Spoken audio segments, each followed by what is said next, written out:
Hello good evening guys. आज हम start करेंगे next chapter that is last chapter ये कॉर्पोरेट अकाउंटिंग का, उसका AS10, जिसमें बेसिकली क्या बात किया जाता है AS10 में रिपोर्टिंग इवेंट्स। एक second, events of reporting period AS10। ठीक है, अब यहाँ पे ये बात किया जाता है, इसमें मेजरली क्या डिस्कशन है। Through financial statements are to be prepared for the financial years. Generally, it is not possible to entity to prepare the financial statements on reporting date itself.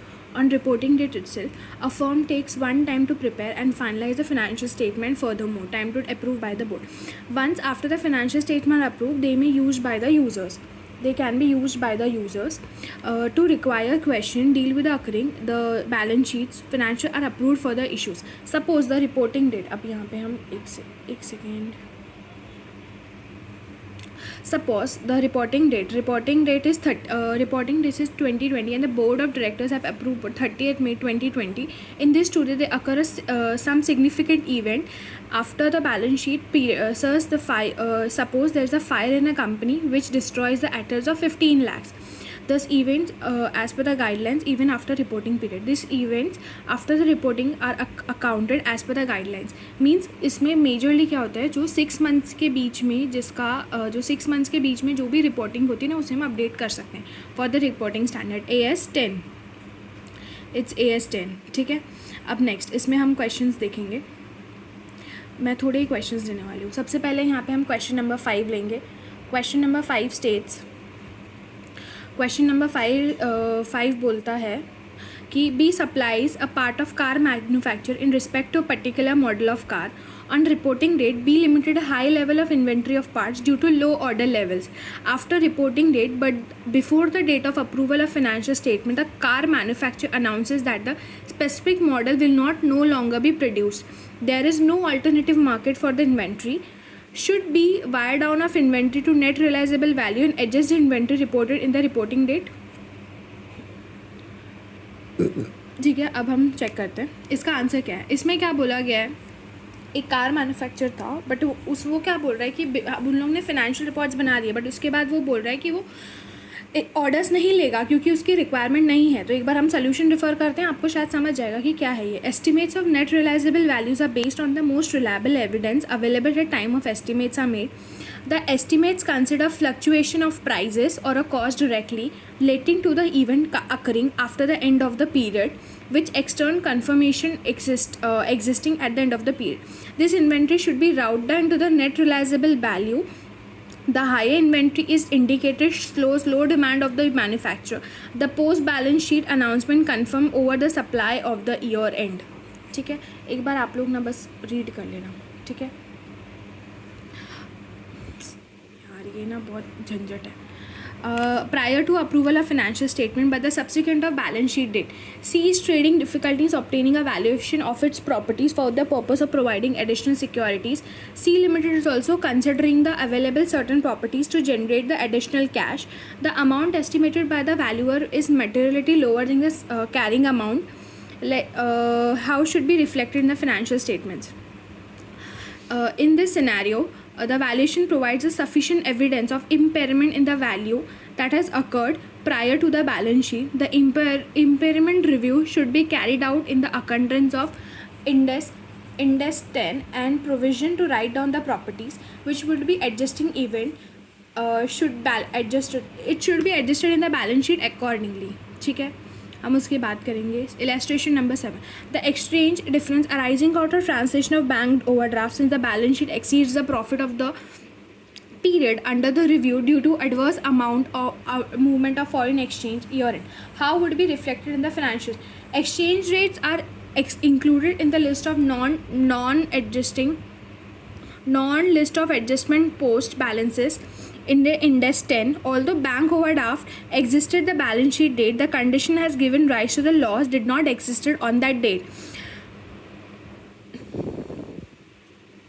According in normal circle, the effect should not be adjusted in the financial statement. However, if the same is material, it should be disclosed by the way to the financial statements. ठीक है, अब यहाँ पे है next question. Air Aviation announced a restructuring program 2018 which has implemented full 2019. The Air Force has adequately the downside the number of non-profitable routes suspended suspendants. However, with the view of still difficult marketing environments, the high cost of variation fuel and continuing declines in the yields, the board of directors approved a further package of measures on January 31, 2020, under which the regional aircraft fleet will be reduced in least 15 aircraft. This action intends to reduce the 200. The action will be taken to the next 15 months, expecting the breakdown. ठीक है. इसमें क्या होता है, ये क्या बोल रहे हैं, इसमें हमको financial as per Ind AS entity shall not prepare it financial on the going concern basis. The management determines the reporting period, either intends to liquidate, so to cease the trading, so there is no realistic alternative to do so.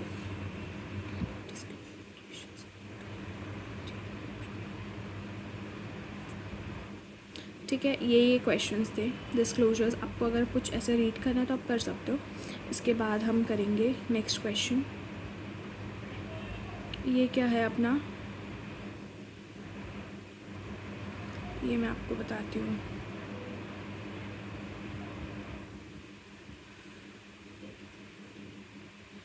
ये है हमारा basically होता है employ benefits के लिए. ठीक है,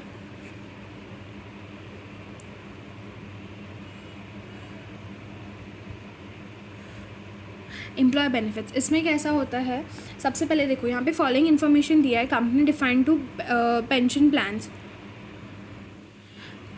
plans दिया है, दैट इज़ 2 ईयर FMB. तो यहाँ पे हमारा कैलकुलेशन कैसे होगा, यहाँ पे कैसा होगा हमारा, हम सबसे पहले इसका डिफरेंस निकालेंगे, दैट इज़ 85,000 का डिफरेंस निकलेगा. उसके बाद जो एम्प्लॉयर कॉन्ट्रीब्यूशन हुआ है 70,000 और माइनस 50,000, तो जो बचा है ना वो हमारा रहेगा actual return on planned assets. तो 85,000 माइनस 70,000 माइनस 50,000. एक सेकेंड, सॉरी मेरा मिस्टेक हो गया. एक मिनट, मैं आपको बताती हूँ कैसे करना है, थोड़ा गलती हो गया. यहाँ पे हम क्या करेंगे, सबसे पहले हम यहाँ पे चेंज इन एसेट्स करेंगे. यहाँ पे एसेट्स क्या हुआ था, 2 लाख का इन लोग ने बोला था प्लान ऑफ एसेट होगा, लेकिन एंड ऑफ द ईयर में 2,85,000 हो गया. एम्प्लॉयर कॉन्ट्रीब्यूशन 70,000 और हमने बेनिफिट्स पे कर दिया ऑलरेडी किसी को, दैट इज़ 50,000. तो इसमें बचा कितना, 20,000 और 20,000 बचा है, और उसमें से ये 85,000. तो 85,000 माइनस 20,000, 85,000 माइनस 20,000 गिव्स 65,000. तो ये अपना टोटल वैल्यू मिला है. ठीक है, considering the information provided by, present value is 15 lakh rupees है, and fair value is 14.2 lakh. अब इसमें प्रेजेंट वैल्यू है इतना 15 लाख रुपया, और उसका फेयर वैल्यू था 14.2. इसमें अपने को लॉस आया है 0.88 का. तो इसको हम क्या करेंगे, that is net defined liability में एडजस्ट करेंगे इसकी एंट्री. अब यहाँ पे नेक्स्ट क्वेश्चन क्या है, fair value of obligation is 15 lakh, present value is 15 lakh, fair value is 15.22 और सीलिंग इज़ 0.1 लाख. तो इसमें अपना 22 लैक्स का अपना सरप्लस है.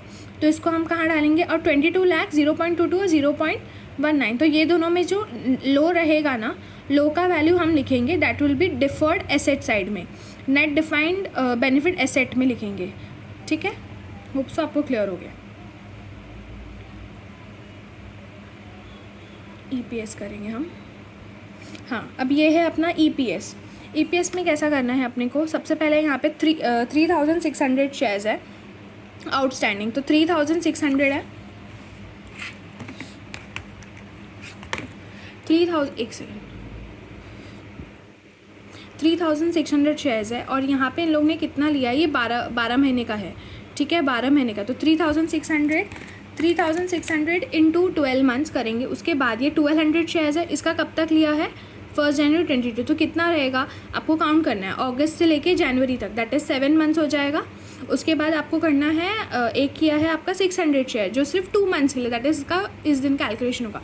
तो इसका सबका वैल्यूएशन ले लेंगे तो हमको आएगा 4,200 शेयर्स. ठीक है, अब यहाँ पे कैसा करना है, इसने attribute ordinary equity year ended profit of attribute. अब जो आपको वैल्यू है यहाँ पे 21 लाख रुपये, 21 लाख डिवाइड बाय 4,200 आएगा 500 शेयर. बेसिक EPS का फॉर्मूला ही है. ठीक है, अब यहाँ पे क्या वैल्यूएशन दिया है,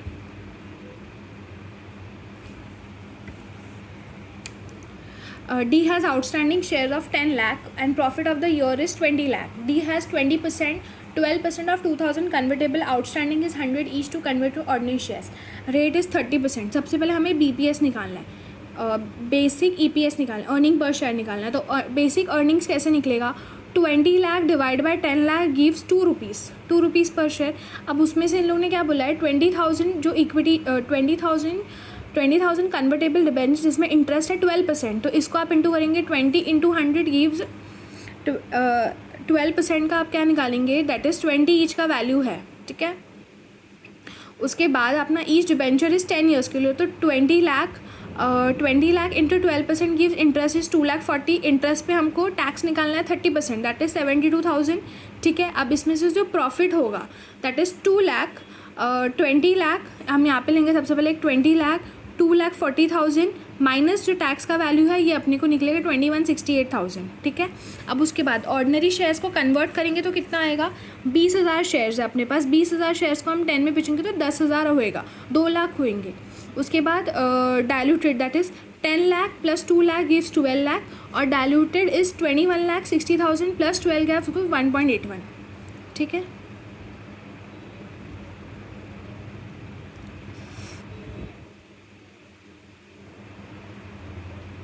यहाँ पे है 320 outstanding is exercises 10, put obligation is 3,000, average equity share is 8, company aspects 400 shares 8, arrays the proceed necessary, the difference is 400. अब यहाँ पे 400 और 320 में 80 शेयर्स का डिफरेंस आ रहा है. तो जो भी इसमें क्या होगा, added to the denominator in calculate diluted EPS, no adjustment made in the numerator in calculating the diluted EPS. ठीक है.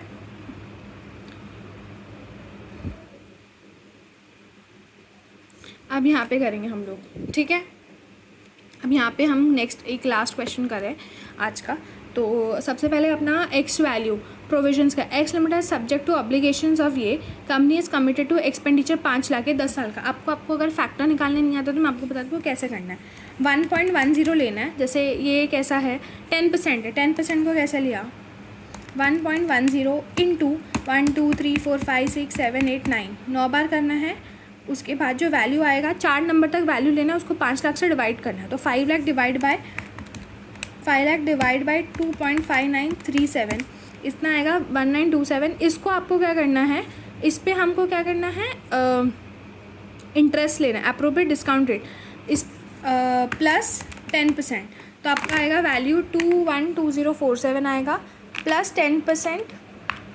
तो इसका जो डिफरेंस आता है ना उसको आपको प्रोविजंस, आपको उसकी जर्नल एंट्री पास करनी है. Expense account debit to provision account, expenses to provision. ठीक है. होप से आपको क्लियर हो गया रहेगा. एक लास्ट थोड़ा MCQ कर लेते हैं, फिर उसके बाद हम वाइंड अप करेंगे. ठीक है.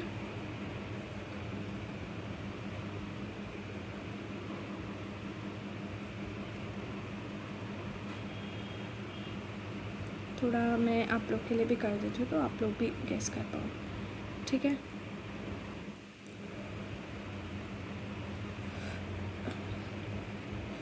ठीक है. The objective of AS financial statement is to provide the basic of the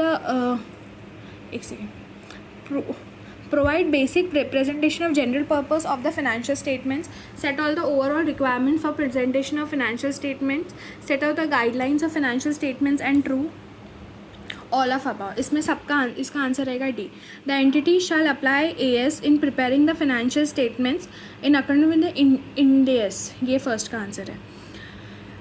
Applies to both consolidated financial statement accordance with the AS 110, consolidated financial statements accordance with AS 27. Ind AS inventory does not apply to both of above. Cost of inventories does not include finance cost. Which of the following costs are excluded from the cost of inventory? Carriage and freight cost. Which of the following is an employee benefit? All of above. एक बार check कर लेते हैं. 7. हाँ.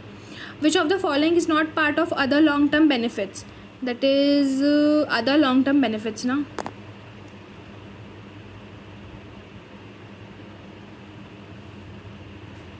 I think it's profit sharing. एक minute मुझे check करना पड़ेगा. हाँ, रिटायरमेंट बेनिफिट्स नहीं होते.